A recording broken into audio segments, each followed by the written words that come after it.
How about now? There we go. That helps. I don't have to holler.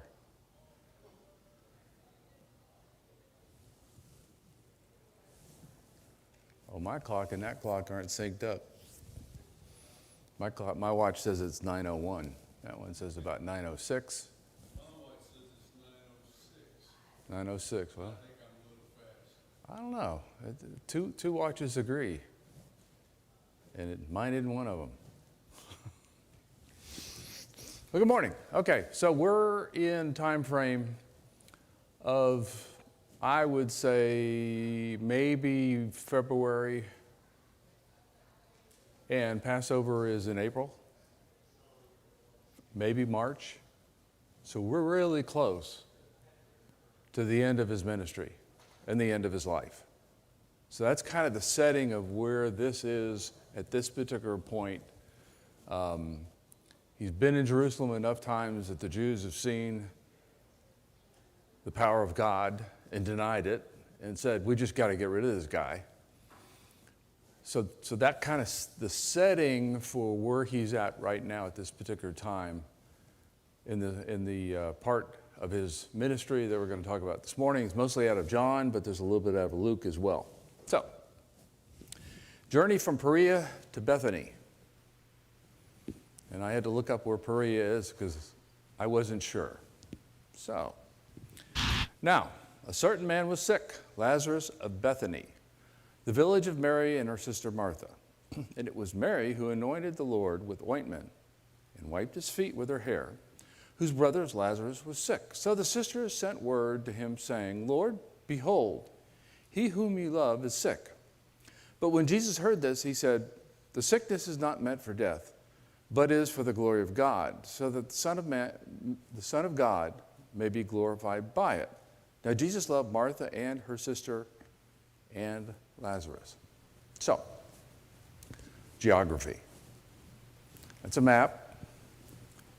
In the first circle is Perea, the first red circle that's up there. It's all the way on the left, right here, and here's the Jordan. Okay, and this area here is where John the Baptist did a lot of his work and baptized in Jordan. So that's where Christ is at this particular point. Bethany, there's actually two of them. There's a Bethany here and there's a Bethany here. But this Bethany is the one that's referred to because this Bethany is really close to Jerusalem. And that figures more into this particular part of the story as far as what's going on. So he's going to travel from Perea to Bethany. So he's going to cross the Jordan.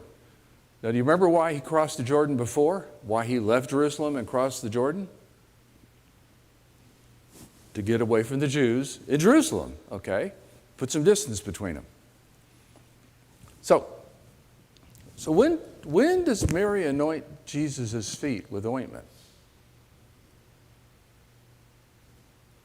And that's kind of something you have to keep in mind with John, is John doesn't necessarily write chronological. This is a future event. This hasn't occurred yet. But John, knowing the whole story, because he was there, says, in the future, Mary's going to anoint his feet with ointment. The only recorded discussion we've had with Mary, Martha, and Jesus, and not Lazarus, but just those two, is earlier when Martha was cooking and Mary was at Jesus' feet learning. That's the only interface they've had that we have recorded. The one where Mary anoints Jesus' feet is when he comes back to Jerusalem the final time. So that's the one account that we have, is where Mary and Martha was fixing the food, and she says, hey, tell her to get in here and help me. And he says, she's chosen better than you have. So, when we heard that he was sick, he stayed there 2 days longer in the place where he was. Then after this, he said to the disciples, let's go to Judea again. The disciples said to him, Rabbi, the Jews were now seeking to stone you, and yet you are going there again?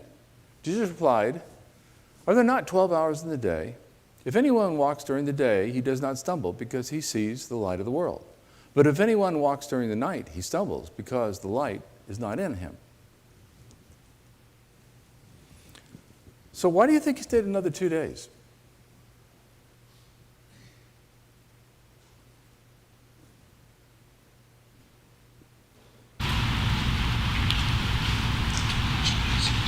We could look ahead in the story, but is Lazarus already dead? When he gets there, finally, after the 2 days, he's been dead for 4 days. The person they sent to go to Jesus to say, come, Lazarus is sick, took him some time to get there. So in that time lag he got there, it looks like Lazarus was just about to die or has already died by the time Jesus gets the message. And he's going to know that. But there's a reason he left him in the tomb. We'll get to that. Why did the disciples not want to go back?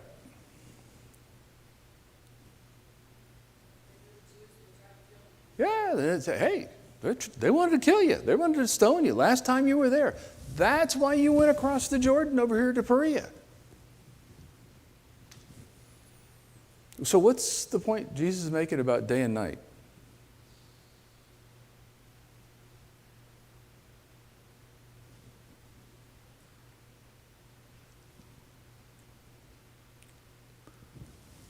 While I'm still here, I've got to do what the Father sent me to do. I'm the light of the world. And there's people who need that light. And I'm going to go do what I need to do. Yeah, Rita? Okay. Is that better? Okay. It can get even better. 1, 2, there we go. That's even better. I could just talk easier. So, yeah, Jesus is the light of the world. And he says, as long as I'm here, I'm going to do what the Father sent me to do. I came here to be the light of the world. I came here to bring the truth. I came here to show the way to God. Because the Jews sure aren't. And he says, while I'm here, I'm going to go where I'm needed, where I need to go teach, where I need to bring the light to people who are in the darkness. I need to bring the light so they're brought into the light. So that's what he's talking about. He says, that's why I'm going. It's not worry about the Jews. I need to go where I'm needed. And I'm needed right now with Mary and Martha and Lazarus. And that's where I need to go. Then he said, and after this he said to them, our friend Lazarus has fallen asleep, but I am going so that I may awaken him from sleep.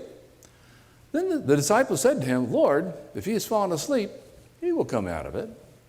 Now Jesus had spoken of his death, but they thought he was speaking about his actual sleep. So Jesus said to them plainly, Lazarus died. And I am glad for your sakes that I am not there, so that you may believe. But let's go to him. Therefore Thomas, who is called Didymus, said to his fellow disciples, let's also go, so that we may die with him. So when we say somebody's asleep, what does it mean?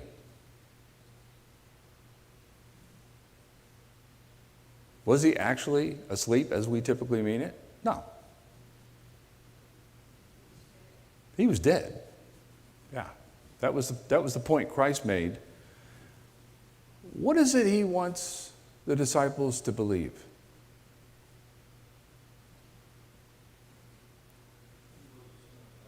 That he was the Son of God, and he has the power, but that he's the Messiah, he's the Savior. Remember, this is February, could be March. He's less than 8 weeks away from death. He's probably 6 weeks away from death. At this particular point, he wants to make sure, it's coming to the end. I want to make sure you guys understand who I am and why I came. So now it's critical. Now it's really, really important. He wants to get the message across to him to say, you really need to understand who I am, because they're going to need it. Because it's going to get tough. He knows it's going to get really, really tough on the disciples in the next 6 weeks. So how committed are the disciples?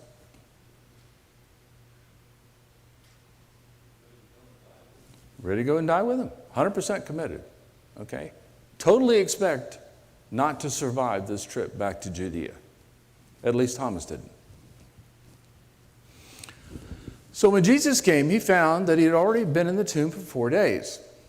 There's the 4 days. So it was 2 days. It's not that far to go from Perea to Bethany. So he'd already been in the tomb for 4 days. Now Bethany was near Jerusalem, about 15 stadia away. And many of the Jews had come to Martha and Mary to console them about her brother. So then Martha, when she heard Jesus was coming, went to meet him, but Mary stayed in the house. So how long has he been dead? This was kind of the discussion I had a little earlier. So it's been 4 days, right? And he stayed an extra 2 days. And it probably takes him less than a day to get from Perea to Bethany. To me, the math is, if he's been dead for 4 days, he's been dead for some time, and probably was dead when Jesus got the message, finally got the message. Because quite honestly, the messenger had to go from Bethany to Perea and then go find Jesus. Wherever he was in Perea, he had to go find him. So, 15 stadia. How far do you think that is in miles? Didn't mean anything to me either, so I looked it up. It's about 1.5 miles. So, Jerusalem's about 1.5 miles away from Bethany. In other words, it's real close. Susan and I walk about 2.7 miles, so it takes us 45 minutes. So to go 1.5 miles probably takes them less than a half hour to get from Jerusalem to Bethany. So it's real, real close. And they would have known this family. So where had many of the Jews come from and why?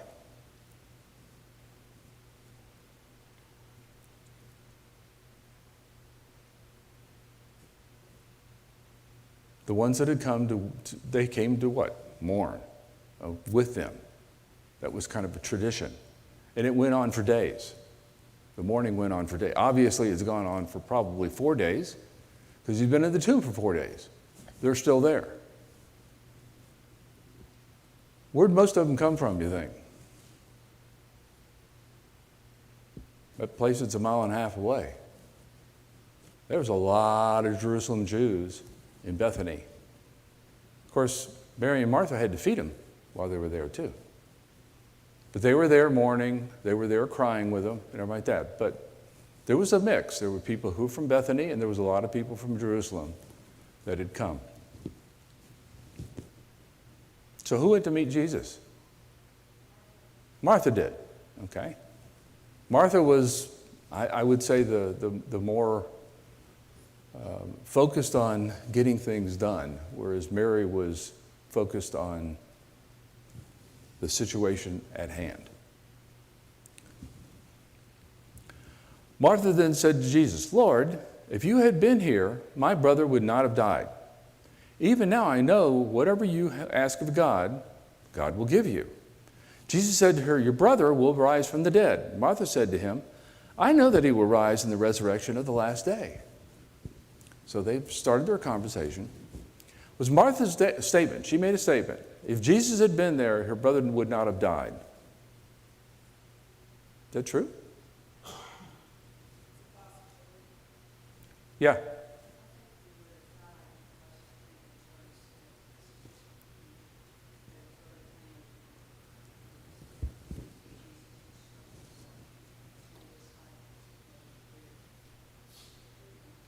Well, it was the fact that he waited long enough to make sure he had been dead, and he'd been dead for days, so Jesus intended for him to die. But if Jesus would have been there, and he still would have been alive, and it's an academic question, he loved Lazarus. There was a relationship with Mary, Martha, and Lazarus was very strong. If Lazarus was sick, I think his compassion would have moved him to heal him. But Jesus allowed him to die, but he wasn't there. If he was there and seeing the situation, I'm not sure his compassion, like I said, it's an academic question. There is no answer. But it's interesting.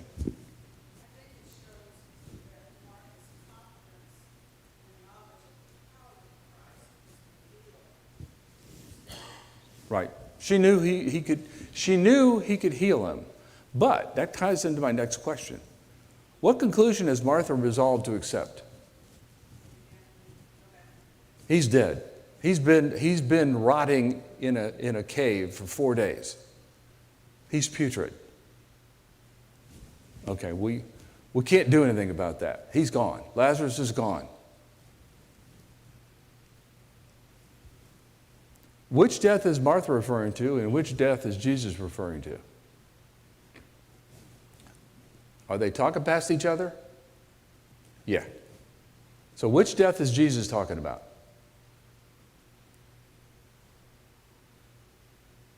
A physical death or a spiritual death? You got a 50-50 chance of getting this one right. Huh? It's physical, okay? Jesus is talking about physical. What's Martha talking about? Spiritual, okay? Which is the opposite, usually, the way they're talking about it, isn't it? Most times when he's talking about death, he's talking about spiritual death, and everybody's going to go, what do you mean we'll never die? But in this particular case, it's reversed, which you got to pay attention to. Jesus said to her, I am the resurrection and the life. The one who believes in me will live, even if he dies. And everyone who lives and believes in me will never die. Do you believe this? She said to him, Yes, Lord. I have come to believe that you are the Christ, the Son of God, and he who comes into the world. When she had said this, she left and called Mary, her sister, saying secretly, The teacher is here and is calling for you. And when she heard this, she got up quickly and came to him. So this is Mary. So, when he talks about it in 25 through 27, what's Jesus talking about? Which death?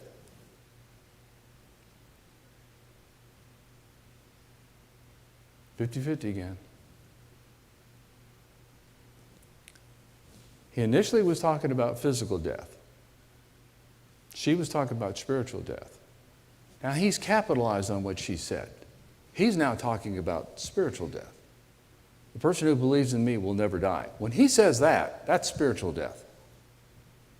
If you believe in me, you'll never die. You'll never die that second death. Remember when it talks about it in other parts of the Bible, it talks about the first death and the second death. Well, the second death is physical.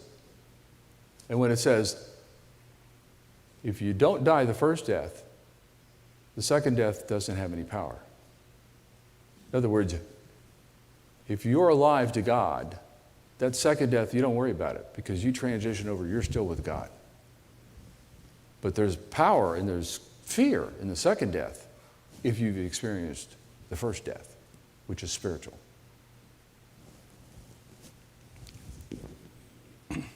So how did Mary become aware that Jesus had come? Martha's kind of an orchestrator, isn't she? She probably was the one who sent the messenger. But notice how she has Mary told? Secretly, quietly. And then with the whole group coming out there, she just said, Mary, Jesus is here, wants to see you. So it's kind of quiet the way they did it. Now Jesus had not yet come into the village. So he's not all the way into Bethany. He's outside of Bethany. But was still in the place where Martha met him. Then the Jews who were with her in the house and were consoling her, this is Mary, and when they saw that Mary had gotten up quickly and left, they followed her, thinking that she was going to the tomb to weep there. So what did they think? What did those who were consoling her there when she was in the house, inside the house in Bethany, what did they think when she got up and left? She's going to the grave, okay? There she's going, she's weeping.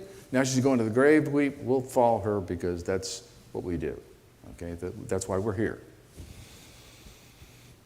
So, when Mary came to the place where Jesus was, she saw him and fell at his feet, saying to him, Lord, if you had been here, my brother would not have died. Well, that sounds familiar. Therefore, when Jesus saw her weeping, and the Jews came with her also weeping, he was deeply moved in spirit and was troubled. And he said, Where have you laid him? They said to him, Lord, come and see. What was Mary's first comment to Jesus? Same exact thing Martha said. If you'd have been here, he wouldn't have died. So what was Jesus' reaction to the mourning?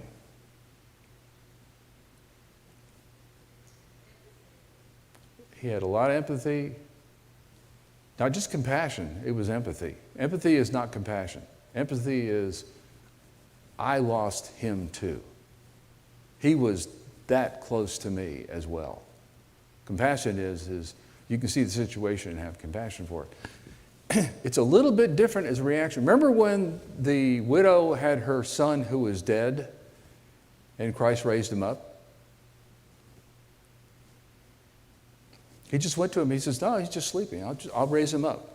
And with the Jairus, when he sent for Jesus, and the daughter had died, and he says, yeah, she's just sleeping. And everybody kind of laughed at him, poked fun at him. And he says, no problem. And he raised her from the dead. This is different. This is empathy. This is where he's really invested, because these are some people he really came close to while he was in his ministry. So this is different for him. Did Jesus know what he was going to do when he got there? Yeah. When he talked to the disciples before he stayed for 2 days, he says, I'm going to do this. And this is something where I'm going to say, you really need to understand who I am. You really understand the power and who sent me, because of what I'm going to demonstrate. So, Jesus wept. So the Jews were saying, see how he loved him. But some of them said, could this man, who opened the eyes of a man who was blind, not have also kept his man from dying? So Jesus again began being deeply moved within, came to the tomb. Now it was a cave, and a stone was lying against it. This also probably was a little bit in his mind to say, I know this is where I'm going to be in 6 weeks. I'm going to be in a cave with a stone rolled in front of it. So, why did he weep if he knew he was going to raise Lazarus?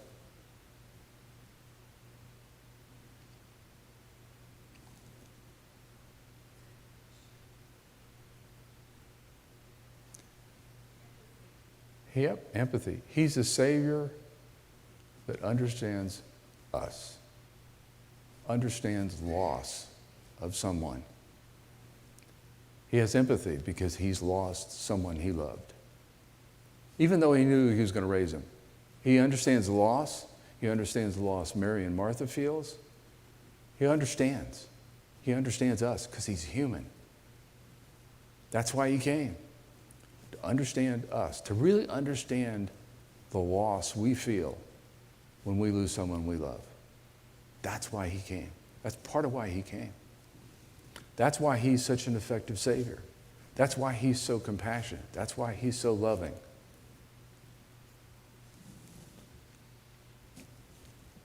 What were the reactions of the crowd? And that's plural. Huh? Accusing. Yeah. There was a group that says, well, if he could have, healed somebody who was blind, couldn't he have healed him? Why didn't he do that? What was the other reaction?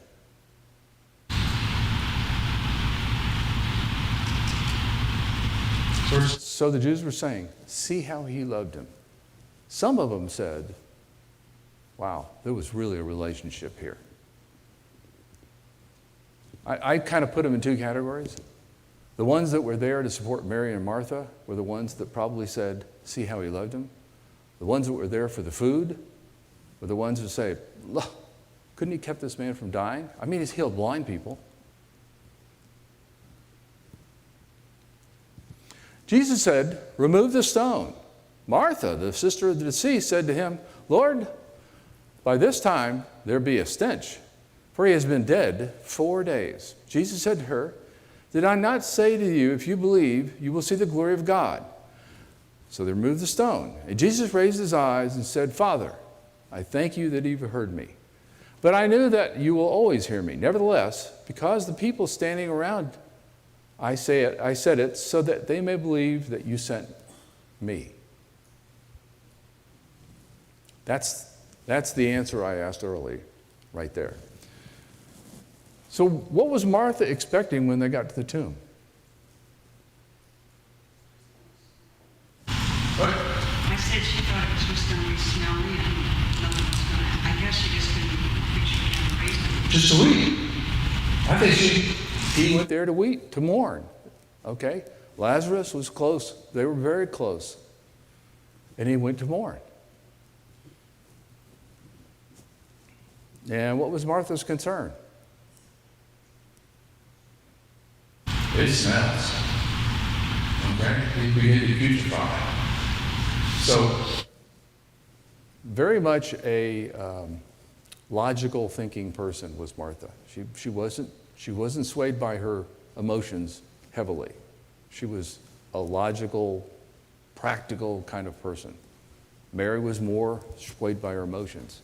So you had the two sisters there, you see. But Martha's concern this is a really bad idea.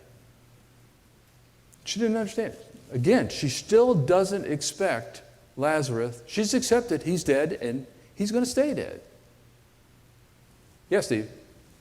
Well, the previous slide, Roseanne commented that also showed the human side of Jesus with the web. Yeah. Yeah. So, what was different about the situation? He's raised people from the dead. I just talked about the two, the widow's son and also the Jairus' daughter. What's different?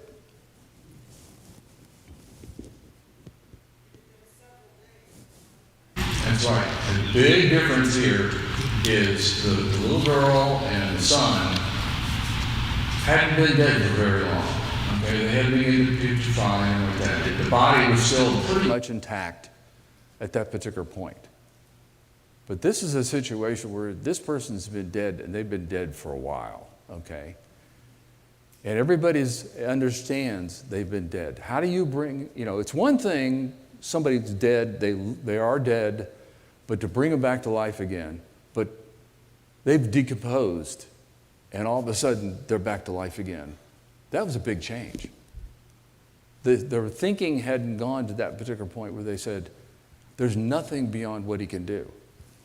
And if they'd understood in Genesis, the one speaking, let there be light, let the light separate the darkness from the light, all the creation that was spoken into existence, if they'd understood that was Jesus there, they'd understand that power was unlimited. But they didn't necessarily understand it at that particular point. So he's showing God sent me. God's the creator. God, the Godhead, the Father, the Son, and the Spirit, all working together, brought into creation. But in Revelation, it talks about it. I'm the Alpha. I'm the one who brought it into existence when I came. I'm the Omega. I'm the one who's going to take it out of existence. I'm the bookends.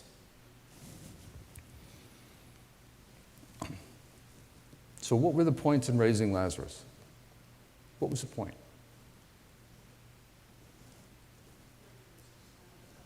Prove that he was Son of God and sent by God, so that you may believe that Jesus was sent by the Father.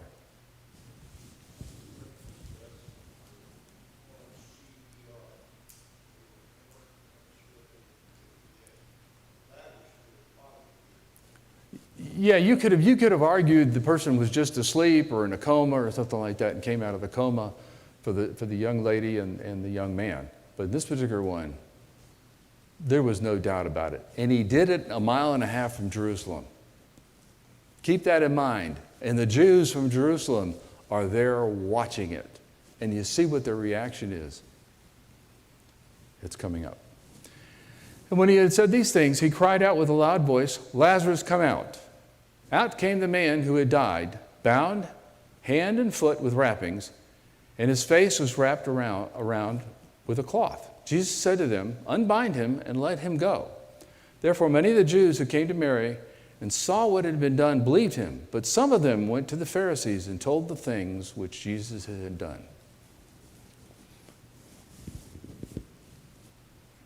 So, how did he come out of the tomb? It almost sounds comical to me, you know. I can see this guy hopping, coming out of the tomb. And the reaction of the crowd must have been unbelievable when he came out. Because he's all wrapped up. I mean, he is bound up pretty good. But he's whole. He's completely whole. The reactions, plural, what are the reactions from the crowd?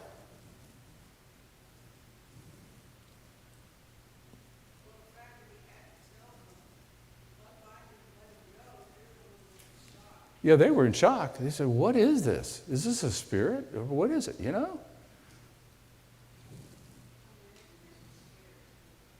Probably a little bit frightened. They hadn't seen power. They've never seen this power. They've never seen this power. But in 45, therefore many of the Jews who came to Mary and saw what had done believed in him. That was one of his points. That was part of him being the light. So they know the Father sent him. That's part of the reason he came. And he came for the disciples. So they say, yes, he's the Son of God. Martha has no doubt. Mary has no doubt. And now there's a lot of other people who have no doubt. And that doubt is going to be, that lack of doubt, that resolute belief in that he's the Son of God, they're going to need that. But you had some in the crowd from that city a mile and a half away. And they went running back to tell the Pharisees what he'd done. Do you know what he did? He came back. First thing he did, he came back. Raised somebody from the dead. So the Sanhedrin gets together. They hear this report. Therefore, the chief priests and the Pharisees convened a council meeting, and they were saying, "What are we doing in regard to the fact that this man has performed many signs? If we let him go on like this, all the people will believe in him, and the Romans will come and take over both our place and our nation." So, why'd they have a council meeting?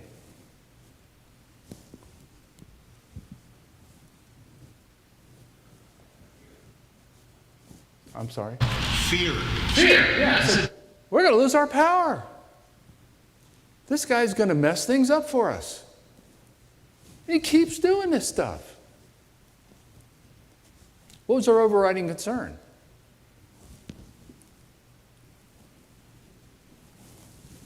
We won't be in charge anymore.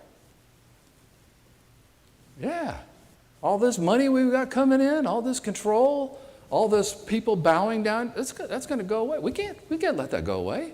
We got to get rid of this guy. But one of them, Caiaphas, who was high priest that year, said to them, "You know nothing at all, nor are you taking into account that it is best in your best interest that one man die for the people, and that the whole nation not perish instead."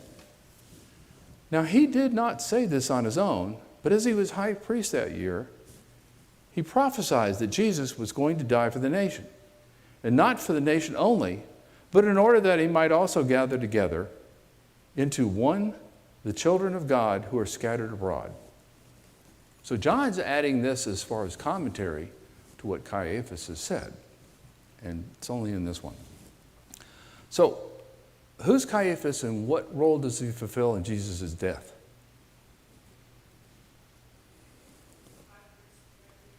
He's that high priest that year, okay? The trials, I believe Caiaphas is the first person they take him to when they arrest him in the Garden of Gethsemane, before he goes through another private trial, and then he goes to the Sanhedrin. And then he goes to Pontius Pilate, then he goes back to Sanhedrin, then he goes to Herod, then he goes back to Pontius Pilate. And all that happens from about, 2 in the morning until 8 or 9 in the morning. All that happens then. So Caiaphas is the one who's one of the main prosecutors in his death. So what point is Caiaphas making when he states Jesus must die?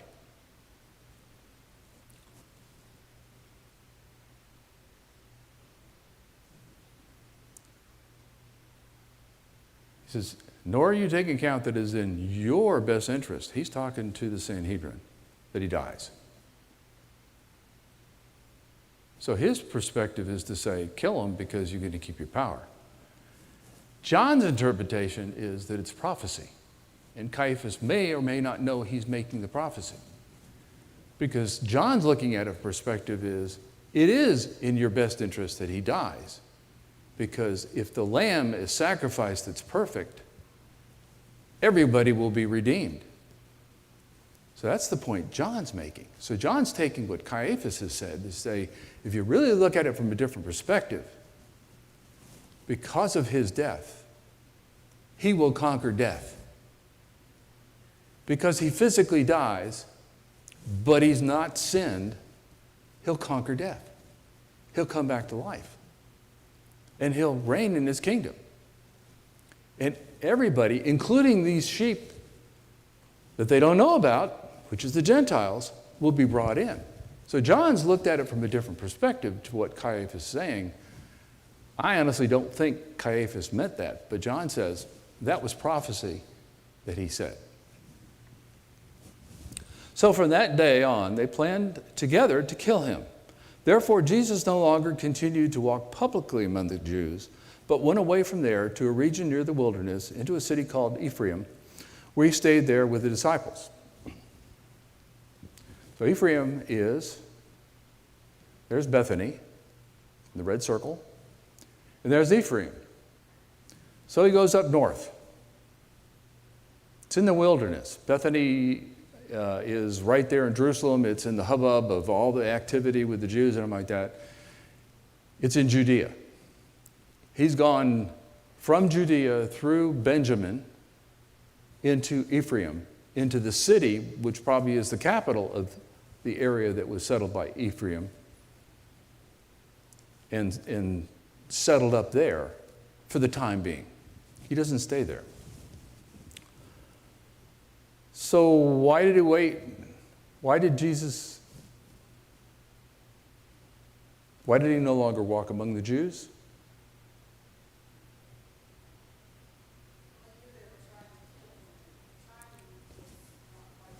The timing wasn't quite right.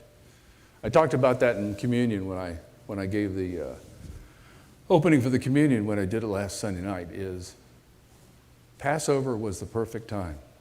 It was when the lamb was sacrificed to save the people in Egypt, and now it's going to be the sacrifice of the Lamb of God to save all people.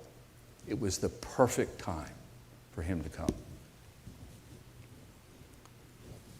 So we went and got away from him. Returned to Jerusalem. So he's up. While he was on his way to Jerusalem, he was passing between Samaria and Galilee. So now he's gone up farther north, because Ephraim is south of Samaria. So we've jumped in Luke, and he's back up. He got up in the area around Galatia, which is where he grew up. And as they entered a village, 10 men with leprosy who stood at a distance to met him. And they raised their voices, saying, Jesus, Master, have mercy on us. When he saw them, he said to them, Go and show yourselves to the priests. And as they were going, they were cleansed. Based on the passage above, where else does he go? Well, besides Ephraim, he goes up to Galilee. So he goes back up north. Because it says between Samaria and Galilee, that's the northern border of Samaria. Ephraim is at the southern border of Samaria. For what reason is he taking this trip? He's on his way to Jerusalem. What's the point of this trip?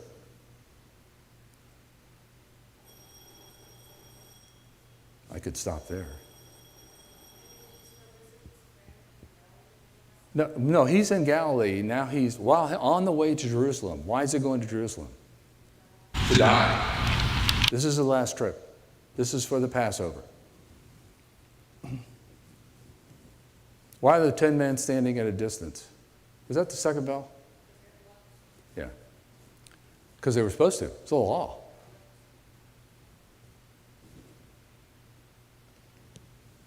What was Jesus' response? And I'll stop on this slide. He said, go your way, show yourself to the priest, you'll be cleansed. He didn't get close to him. Why? It's the law. He wouldn't have been able to celebrate the Passover if he'd have been around lepers in close contact. So this is a little bit different the way he healed here. It was shouting distance between the two of them. We'll pick up here next week where we're getting into the final journey going in, and the last few lessons that we're going to have is going to be talking about what goes on in the Passover, in the Passion Week in Jerusalem. Thanks for your attention.